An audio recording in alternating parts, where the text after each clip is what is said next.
Okay, I think we'll make a start. So welcome everyone. Really lovely to see so many of you in this virtual room. The star of the show is Dr. Laura Colombo, who's next door in the seminar room, and she published a fantastic paper recently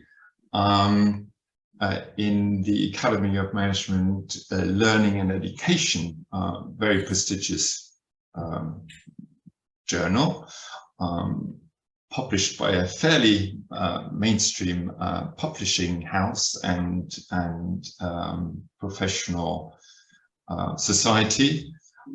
So very well done, Laura, for getting this published. And well, just to introduce Laura, she's a colleague of mine. We are based at the University of Exeter Business School. I should introduce myself as well. Stefan Bohm, I'm a professor here in Organisation and Sustainability. We're based down here in Cornwall, in the southwest of England. And Laura is a senior lecturer now in management studies. She's had quite an interdisciplinary background.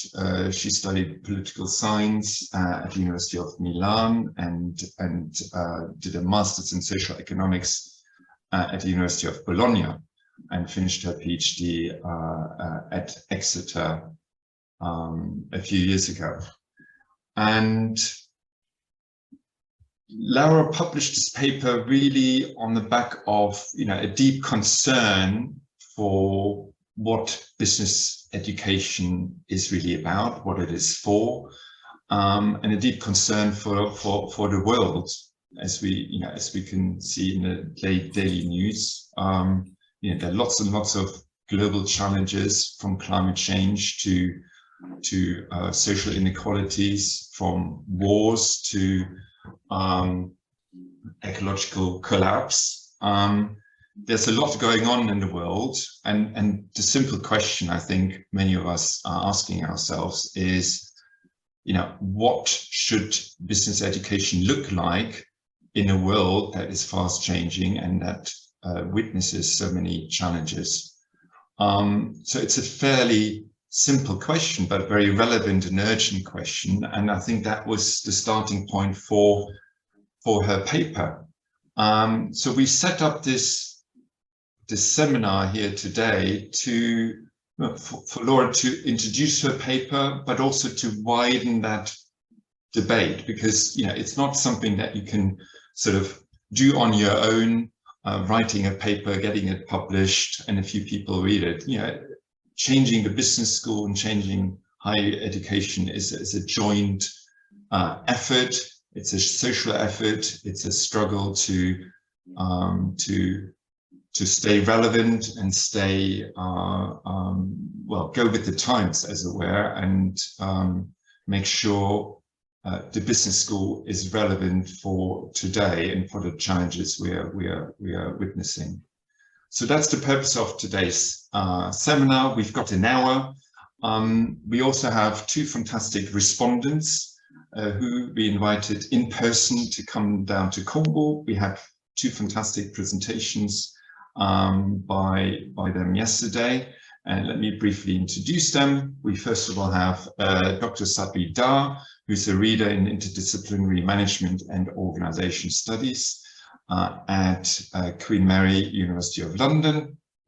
And Sadhvi has done some fantastic research. I remember her early book on the NGO world in development management all the way back in 2008. She's done that together with Bill Cook, and more recently done fantastic work on race relations and decolonial studies, also with a view of changing the business school from within.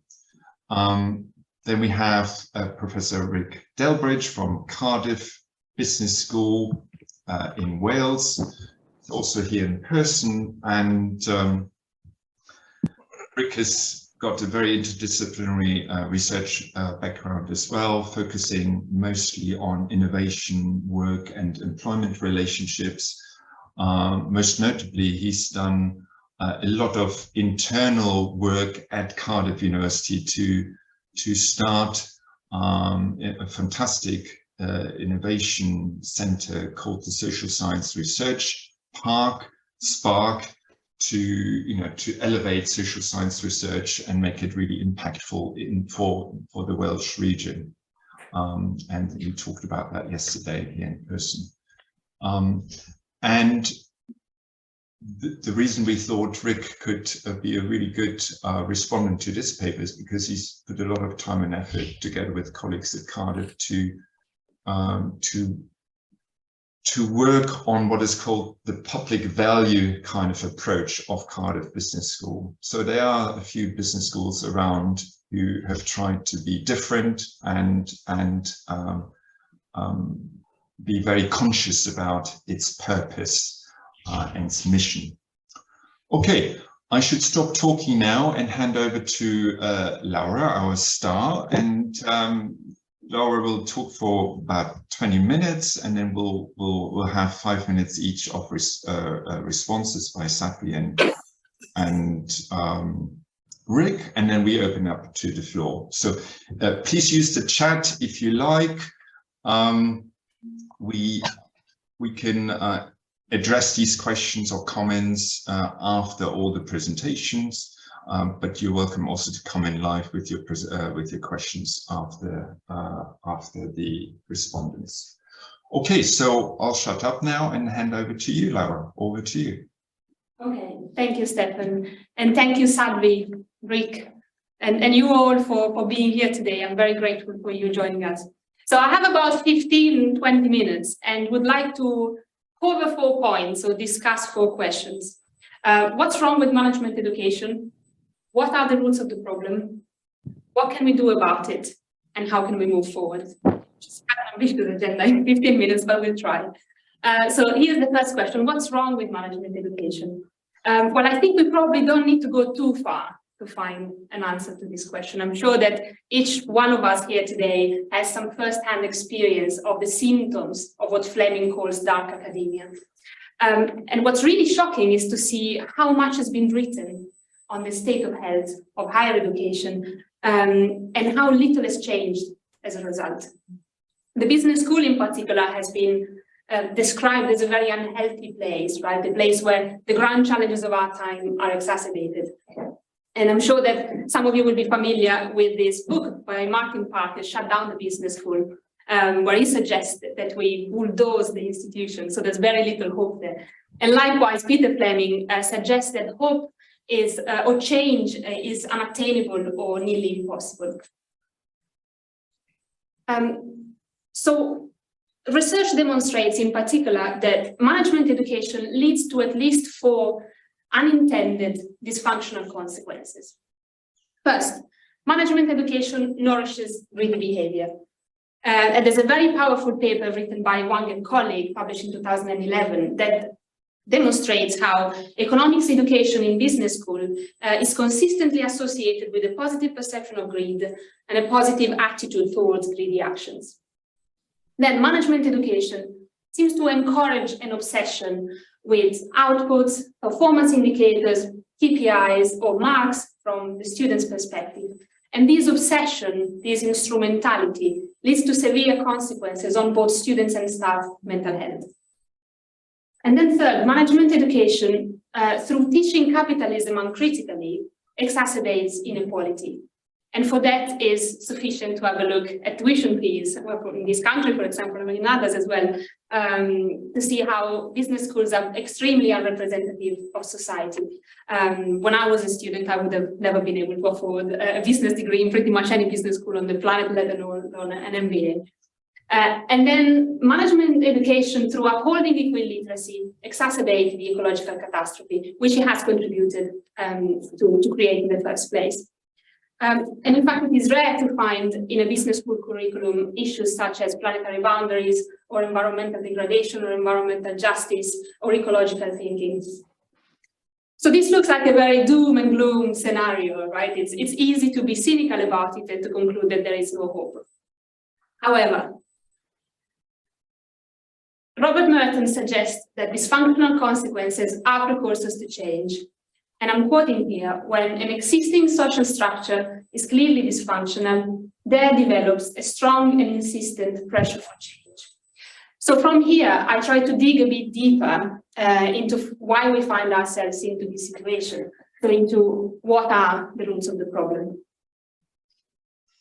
And Merton again suggests that dysfunctional consequences originate from specific behavior, which originate from specific beliefs or meanings that we ascribe to a situation. And he calls this cycle the self-fulfilling prophecy. So in order for searching for the root of the problem, we need to focus on beliefs and meanings, as these are the source of vicious cycles.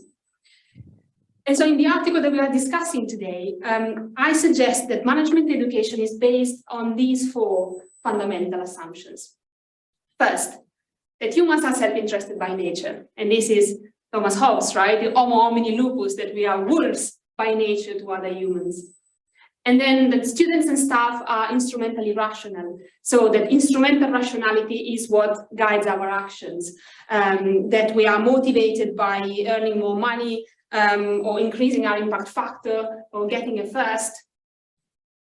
And then the profit maximization, well, the capitalist organizing is the only option. So that capital accumulation and profit maximizations are natural or normal for business, and that putting them at the center is what makes a business to be successful, or the only way to run a successful business.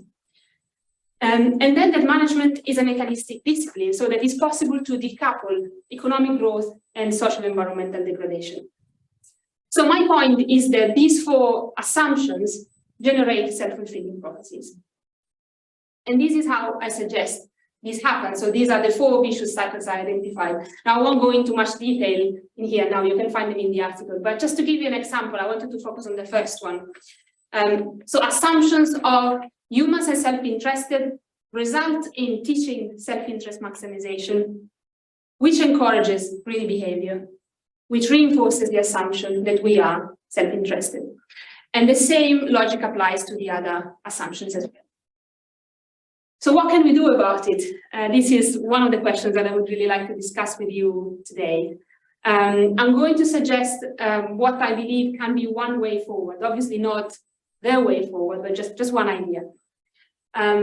So Merton again suggests that behavioral change is a result of assumption redefinition. And so the first step is to question and redefine the assumptions that we just considered. And so this is how I suggested we redefine our assumptions. First, what if we assume that humans are a highly cooperative species? I'm not saying that we are cooperatives all the time. Of course, we can be self-interested, we can be wolves to other humans, but we can also be highly cooperative, and there's plenty of research that demonstrates that. So this was the assumption of Antonio Genovesi, who was one of the leading scholars in civil economy. And civil economy used to be a very important approach to political economy in Europe, and in Italy in particular, especially in the second half of the 18th century, when at the University of Naples, Genovesi was given the first academic chair of political economy in Europe. So the fundamental assumption of Genovesi was that homo homini natura amicus est, so that we are by nature friendly to other humans. Second, what if we assumed that students and staff are substantially rational? So that we don't only act because we can get something in return, but that sometimes, or perhaps often, we act because we believe in what we do, or because we are guided by our values. And as Stefan mentioned, building a purpose-driven business school is what Rick and his colleagues in Cardiff have been trying to do. So I'm sure we can hear more about this later.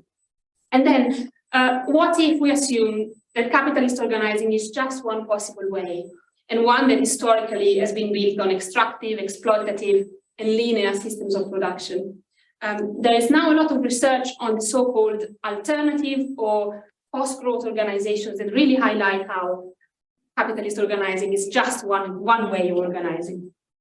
And then finally, what if we assumed that management is a systemic discipline? so that organizations don't operate in a vacuum, but they are embedded in socio-ecological systems. So my point is that changing these assumptions can enable virtuous cycles. And this is how I suggest it might happen. Again, focusing on the first one, assumptions of humans as cooperative leads to expectations of reciprocity, which encourage cooperation, which reinforce the assumption that we indeed are a highly cooperative species.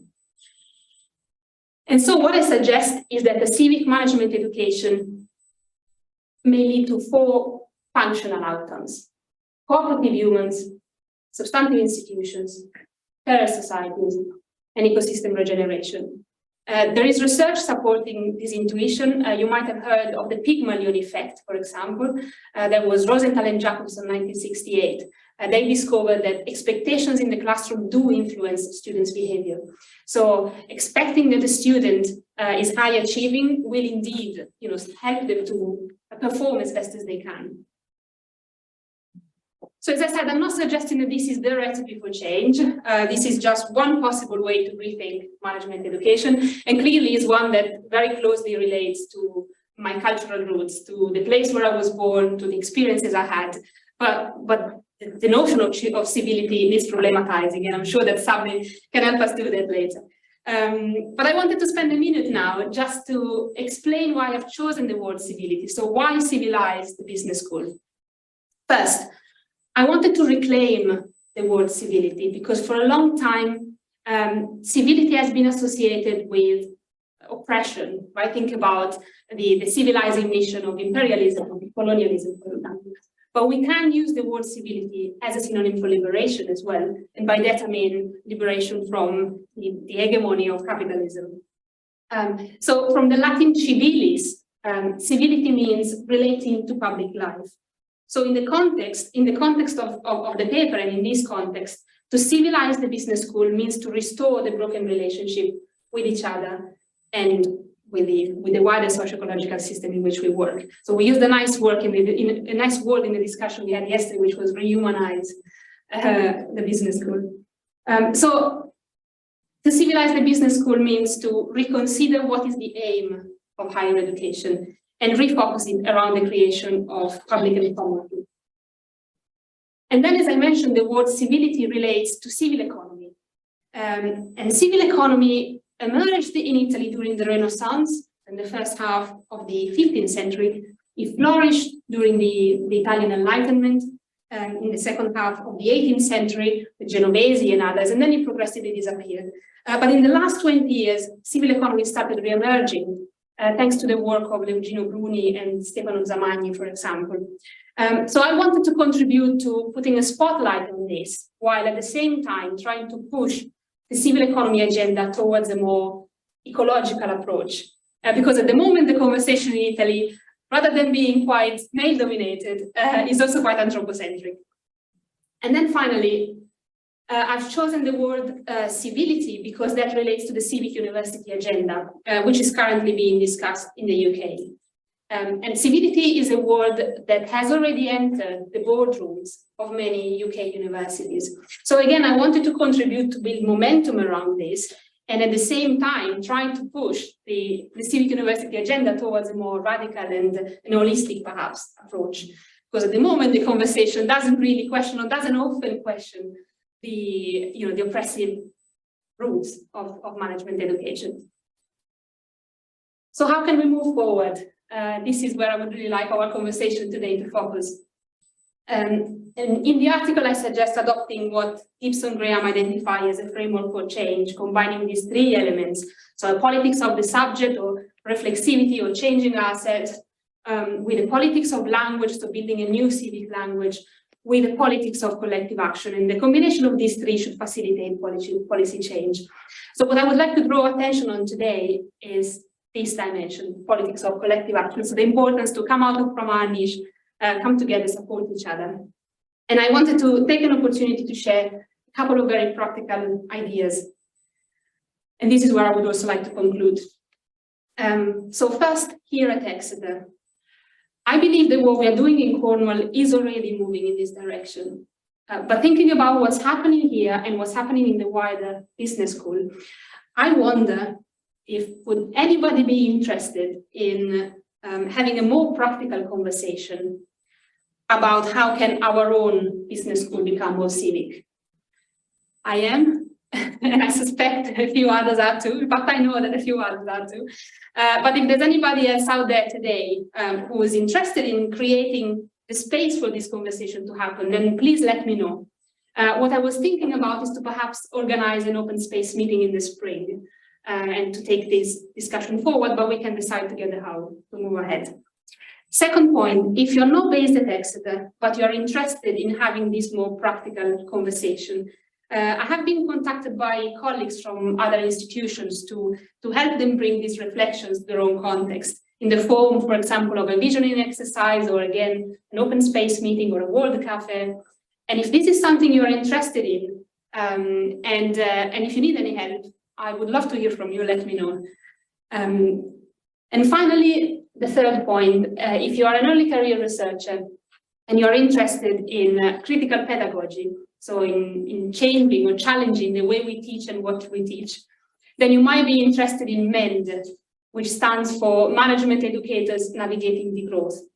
And MEND is a network that emerged during lockdown from a project funded by Prime and includes a small group of academics that teach in different business schools. We've been meeting regularly for about a year now to share ideas, experiences, or teaching tools. And we are just about to officially launch the network. So if this is something you're interested in, drop me a line and I can put you in touch with the rest of MEND and we can tell you more about it and keep you updated. Okay, so this is it for me. These are my contact details. Yes, and once again, thank you for your time today. It's really great to have you here, and I'm looking forward to hearing what Sadvi and Rick have thought about the paper. So yeah, thank you once again.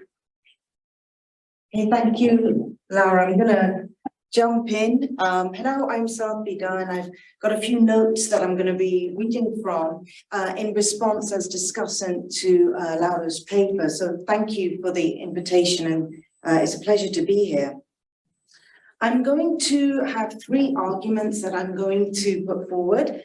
First is a problematization. Laura pronounced this before, to problematize the term civilize.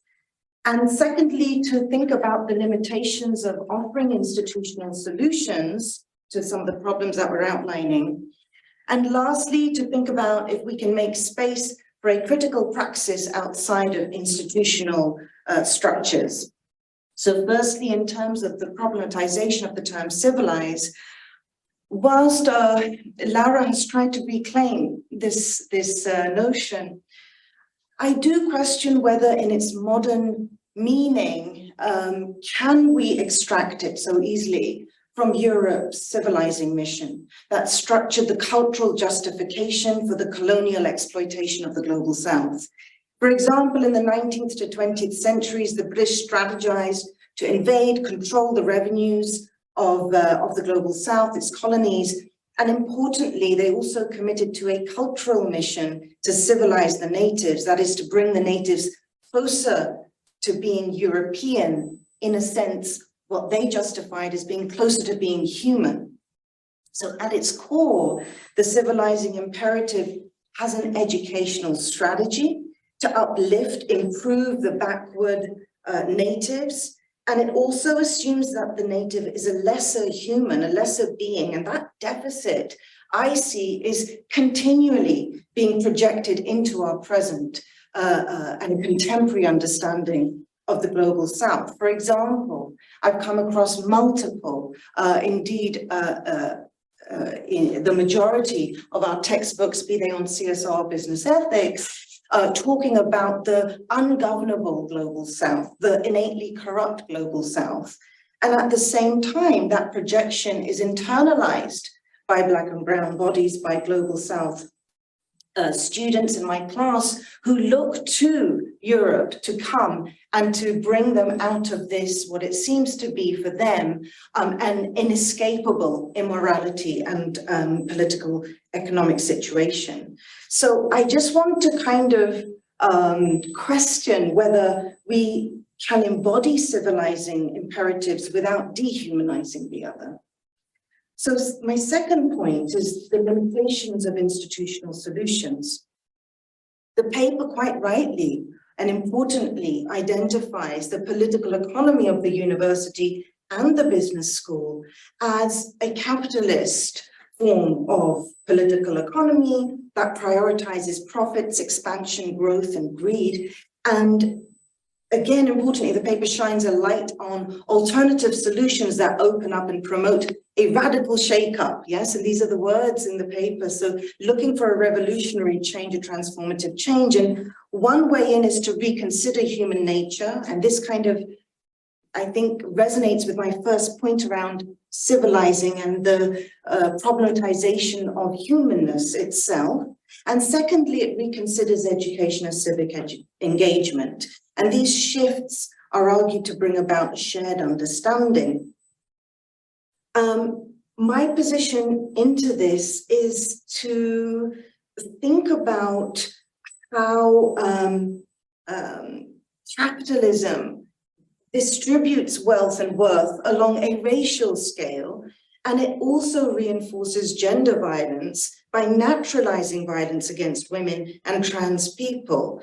And so the force to build consensus or a shared meaning around some values is always at the cusp of dangerously being assimilated into and repeating efforts that overlook that the university is a site of struggle.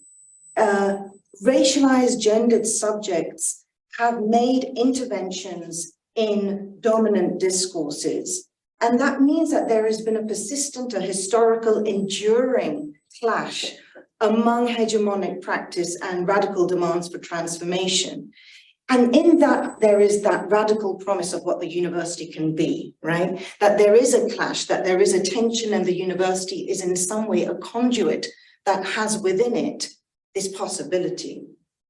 So the imperative to create peace amongst these different factions perhaps overlooks that we are in the post-colonial, and that in this era, it is one that is structured by ongoing violence against the other, among the others, and it's complex, it's multidimensional. Fanon would say it is necessary. And until this violence is understood, accounted for, I feel reparation and justice may elude the business school. Now to my last reflection very quickly about whether we can commit to an institutional response that makes space for critical praxis. And what I mean by that is that a form of unlearning and learning, relearning, and holding ourselves to account through theory, but also practice, and through resisting becoming part of hegemonic structures. And this praxis may take the form of communities in dialogue, and I think the paper does highlight this when you look at collective action, intergenerational support systems, and supporting activist spaces around the campus. And this praxis could involve strategies and tools that recover experiences of racial trauma and gender violence that do not circulate or shape institutional knowledge. Examples of praxis, and I'm coming to the very final sentences here. For examples of this praxis, I want to shine a light on the pedagogies that the Decolonizing Alliance has developed over the last 5 years or so as a collective of international scholars who share an affiliation to the business management discipline. Their activism outside their own institutions has challenged Eurocentric norms through dialogue with the European centers of power, as well as a refusal to become assimilated within them. And that premise has been to contaminate the business school, not to civilize it. Thank you. I'll hand over to Rick now.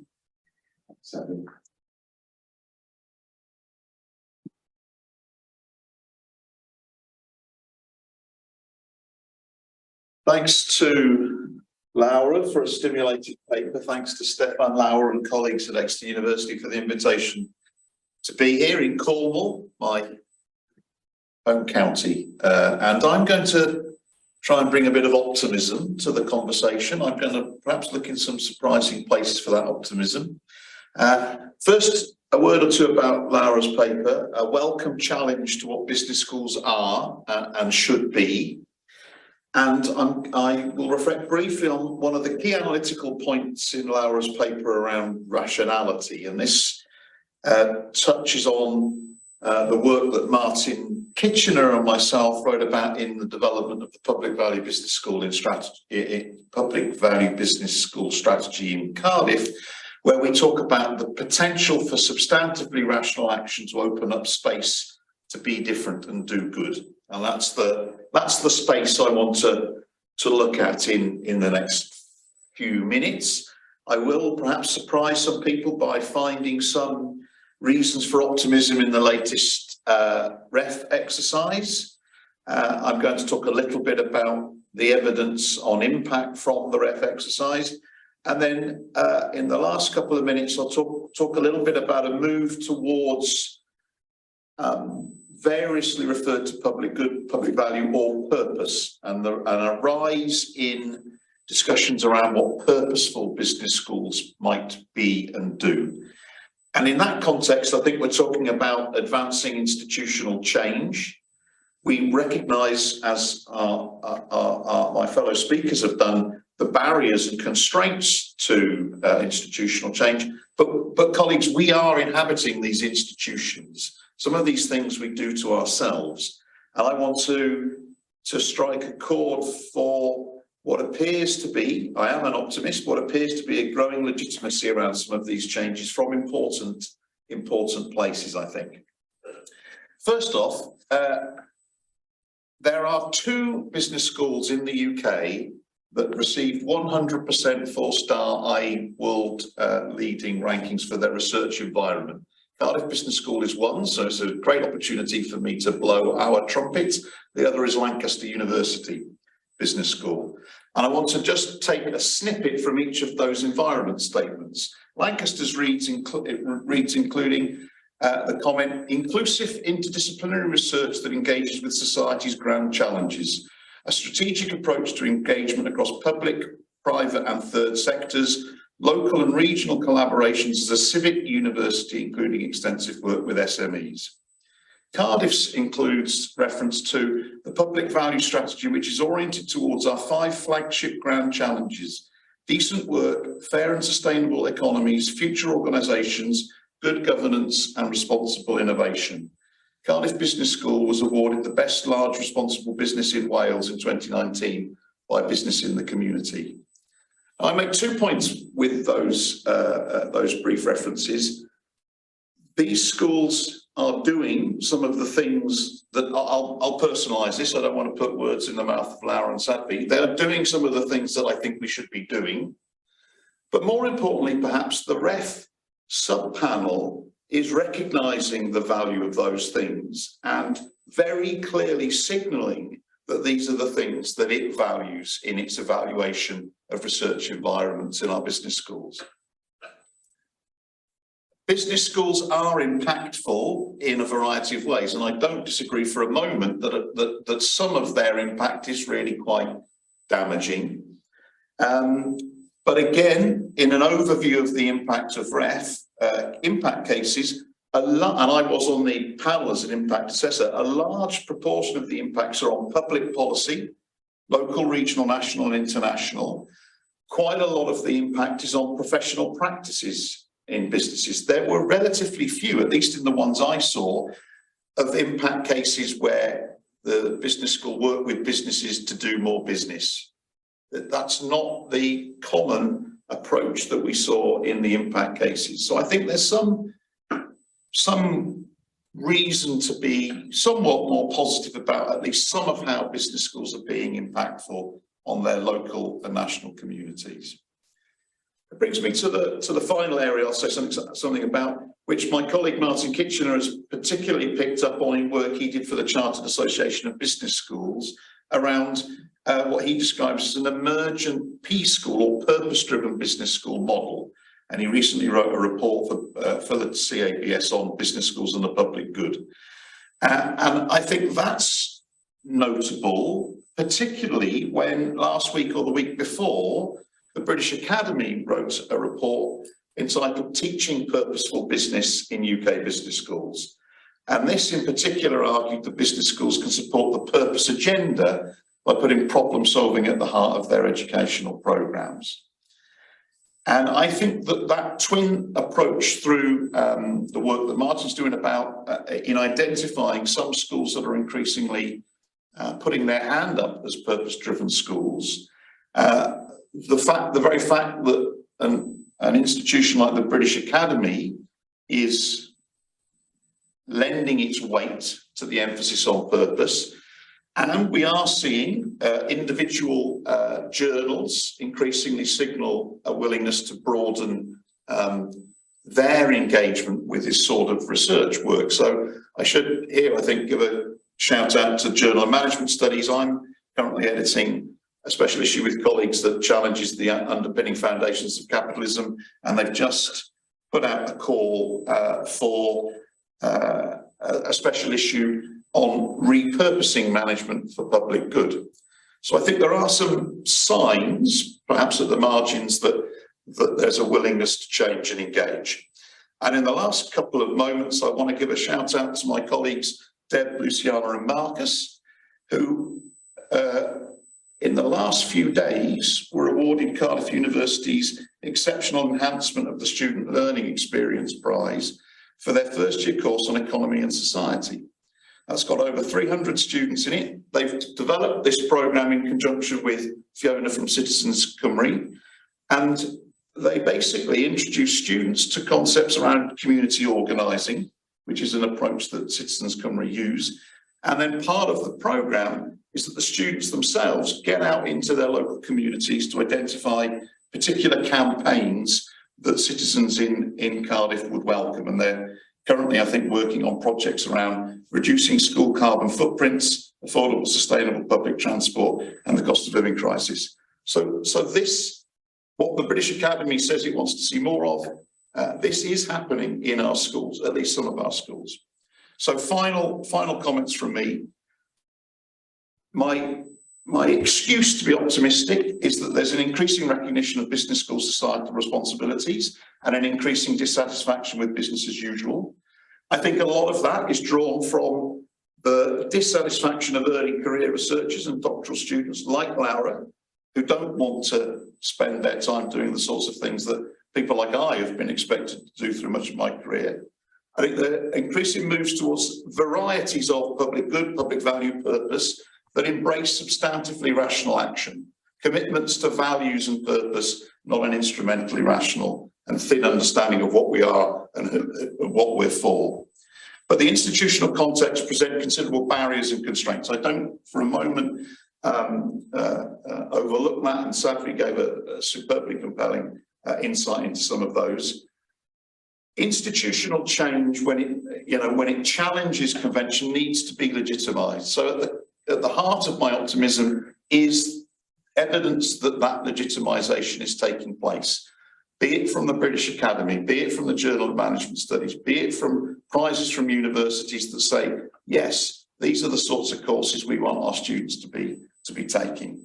So we inhabit these institutions, and we all have a role in contributing to ways in which business schools could be doing things differently and could be delivering public good. Thank you. Okay, great. Thank you very much to Laura, to Sadri, as well as Rick. So we've got quite a bit of discussion going on the chat. So without further ado, let's dive into some of these questions. Yeah, if you could position yourselves there, then we can all see you. Fantastic. I'd like to really start with the question by Gerard Farias. Gerard, if you're happy to come in and ask your question, that would be fantastic. Thank you, Stephen. This comes a little bit, as I grow older, I get a little more and more impatient. But as I attend many of these sessions, this is the single question that comes to mind. given the crisis we see in the world today, you see what's happening in COP27, we seem to be giving up on goals that we set earlier. Is what we're doing in our business schools or in universities in general fast enough, big enough in scope, and systemic enough to avert disaster, which we're hearing is imminent? So while we write about this stuff and publish, the world is still burning out there and continues to get worse. So I just wonder how we seem to be stuck within our ivory towers rather than find ways to get out. Is education even the possibility here or is the kind of education and that we have really the instrument to bring about the change that will save humanity today? And it is an existential threat. Thank you. Thank you, Gerard. So maybe, I mean, you don't have to all answer because otherwise we don't have enough time for lots of questions. But if you could respond briefly to this question of the pace of change. Laura, do you want to start, and then whoever wants to join in? I'm happy to start, and then yes. Well, I think it's a very, very. I can relate to that very much. Is it fast enough? Is it systemic enough? Probably not yet. I don't think so. Is it the way forward, though, education? I think it has to be. I don't see an alternative to that, despite talking about, being plenty of alternatives. I think that's the durable way to create change that is inclusive, that is critical, that is durable. I don't know what you think. You've been in the institution for much longer, but I fully agree. Somebody asked after I published this paper, so what's your next paper going to be? And my answer was, it's not going to be a paper. And that's why I was calling for, for support, for action. I think what needs to come next is people to come together. And maybe, I haven't been in this position before. Maybe if I had, I would be more, I don't know, a bit more cynical about it. But I think we need to start from who we are, from where we are, and what we can do. And I see there's a space here. We can create space to have this conversation, and from the conversation, I think some change can spark. So I think this is what we ought to be doing. This is what we should be doing. But I don't know what others think about it. Yeah, sure. I mean, I'll just very briefly say, no, the university will not be the conduit or the actor that brings revolutionary change. The change will come from protest. It will come from the people. It will come from the streets. I still feel that does not delegitimize my role as a scholar.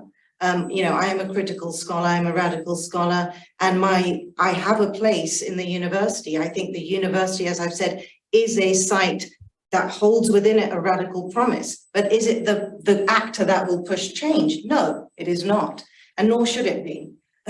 So I think that the change must come and be articulated resolutely by demands from the people. Rick? Can I just follow up very quickly? Can we seed that? We have access to millions of students. Can we seed that change? Then it'll come from within the university. No, because the student will be disciplined for articulating a revolutionary change. And we've seen this in places where student activism flourishes, that there is a backlash against them.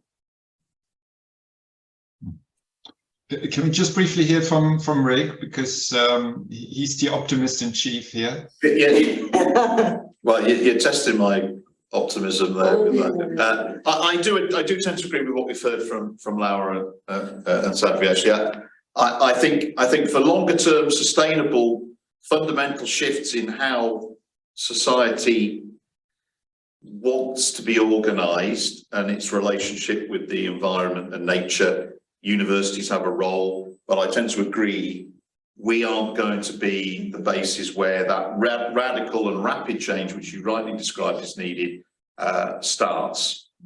So I think, you know, we need to be engaging the powerful elites that are actually able to pull levers that are not available to universities to see that initial break in the facade of business as usual. Okay, let's move on to a few more questions. Ed, you've got your hand up. Please come in. Hi, everyone. Thanks so much. This really interesting and stimulating discussion and presentations. You know, I come from a biosciences background. I did my PhD in a molecular biology lab and have ended up in a business school. So to hear this discussion is fascinating for me. So my first reflection is just, you know, imagine if other departments would be having a similar conversations, how they would go. And I know some of the departments I've worked in, I mean, are way behind on this discussion than we are, at least at Exeter in Sustainable Futures. So it would be very interesting to know more about that, and I'm happy to connect with you on it. But looking at it more realistically, you know, we work with a lot of external partners, and this kind of conversation risks, if I'm to be devil's advocate, risks making us look like the sort of caricature academics that are navel-gazing about themselves when they should be, you know, being a business school, working with businesses, training up future business leaders. So how would you suggest that the steps that are taken to civilize the business school, and what you suggest, how will you measure them in a way that can be communicated to the outside world, to external stakeholders over, you know, medium term, longer term? You know, suppose you do succeed, what is the business model? What kind of students are you going to bring in? Are you going to be poaching them from elsewhere? And what happens to them in the economic system? You know, what are the disadvantages, I guess is what I'm trying to say, of going in your direction, because something's got to give somewhere else if we make that move. Or maybe I'm just coming at it from too conventional a background. Was that clear enough, or do you want me to clarify? Because you're Laura, probably... do you want to go? Yeah, I'm happy to start again. Well, I think we probably need 5 hours to we have 5 hours. But yeah. Well, what I was thinking is that I don't see so much opposition. I don't think that, you know, businesses should be out of this conversation. I think they should be at the heart of this conversation. Alternative organizations as well as more traditional sort of capitalist organizations. But I think we should open up the business schools door to the businesses that are currently perhaps less represented. And then how, you know, I don't think there is a very clearly set out pathway. You know, I think we're talking about post-growth organizing. This itself, I think, is an experiment, is a post-growth experiment. So I don't think there is a clear pathway. I think what we have, or what we should discuss and agree, is the horizon towards which we should be walking, right? Then how to get there, what is the path? I'm not sure we can even predict it. But I agree with you. I think we should be mindful of talking about unintended consequences, dysfunctional, you know, consequences. Then what can be the dysfunctional outcomes of this process? And I think that's why the politics of the subject then is very important, to keep each other in check, to, you know, reflexivity and be, you know, be mindful of assess the process every step. But I always like to remember a conversation that, well, I read in a book about Eduardo Galeano, when once was asked about utopia, and a student asked after a talk he gave at the university what he thought about utopia, what utopia was in his view, and he thought that utopia lies at the horizon. So the more you walk towards it, the more utopia moves further away. And then the student asked, so what's the point of having it in the first place? And he said, well, actually, it's because that keeps you going, it keeps you on the move. And then the horizon changes as you walk, but at least you keep walking. So Perhaps that connects with Gerard's questions as well. But yeah, that's. So we need a different kind of business as well as a different kind of business school. So I would hope our schools are training people who will go into a variety of different leadership roles and exercise some of the things they learn. Yeah, I mean, I suppose the other slightly glib response I'd make to the question, which is a complicated one, we would probably need to debate some of the assumptions, is in part what you're doing is absolutely correct in pointing out that the problem lies just not in business schools. There are a lot of departments in universities that aren't debating any of the roles that they're playing in propping up the status quo and the inequalities and climate disaster that we're facing. So I applaud business schools for at least turning some of the light on themselves, and we need fundamental system change to avoid the disasters that are coming to us over that rapidly approaching horizon. I'm afraid some of them we will manage to meet if we're not careful. Yeah. I seem to have lost my optimistic flow. Welcome. Okay, let's carry on. There are a few more questions. There are quite a lot of comments and questions in the chat. We'll probably not be able to answer all of them, but just one question by Cynthia, if I pronounce that correctly. So her question is on, well, I guess it relates to what we just talked about, you know, changing the business school needs to imply a change of the wider system. And in a way, where do you start? You know, how can you change the business school if the wider system still emphasizes you know, profit maximization and you know, exploitation and extractivism of human resources and natural resources? So how, you know, I suppose it's a chicken and egg kind of question, but, you know, where do you start, I suppose? But her question is, you know, how can you change the business school if the wider system is still pretty extractive? Sorry, Steph, it's not exactly the wide system, it's actually us as people. No, as schools, as universities, we are still work. So we are seeking profit maximizations as university.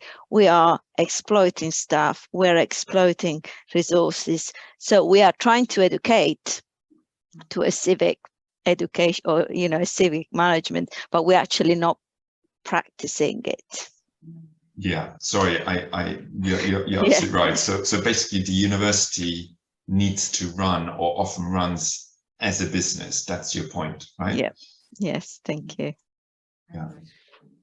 Yes. Do you want me to start again? Yeah, I'm happy to. Well, I fully agree. And I experienced that too. So I resonate very much with me. I would say though, again, that we should start from where we stand, from who we are, from the roles that we have, and come together. So not individually, but I mentioned MEND earlier. So come together, support each other, and try to change the institution where we live, or what we can, essentially.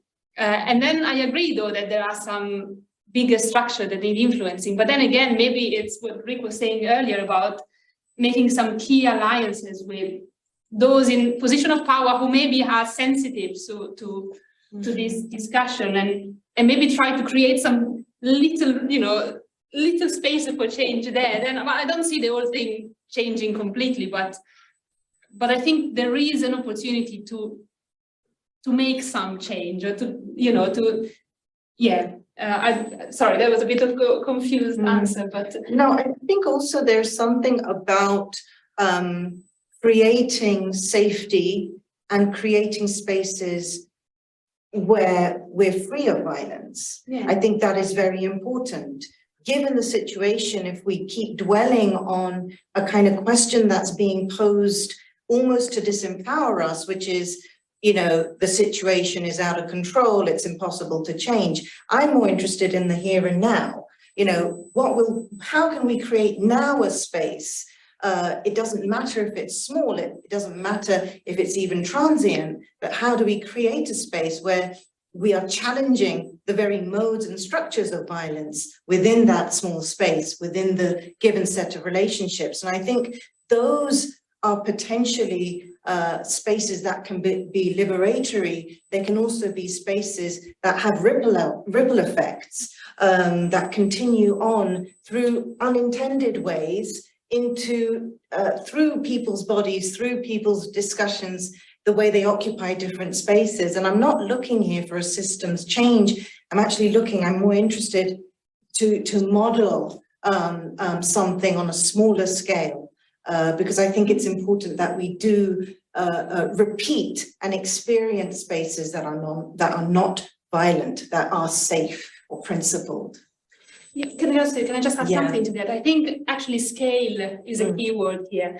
And yesterday we were talking about scaling deep, the importance to change ourselves as part of the process, so not just look at the institution or what's outside, but also change the way we approach our work or the way we live in general. Again, not individually, but starting from again where you are, where you stand, what's your role, what can you do, and then come together and have that conversation, which then creates the empowering space that you were talking about. Could I just say the hour is up, so it's 1 o'clock now. So before the session, we decided that we would stop recording now, and basically continue in a more informal way to share experiences and continue the discussion essentially. So I will stop recording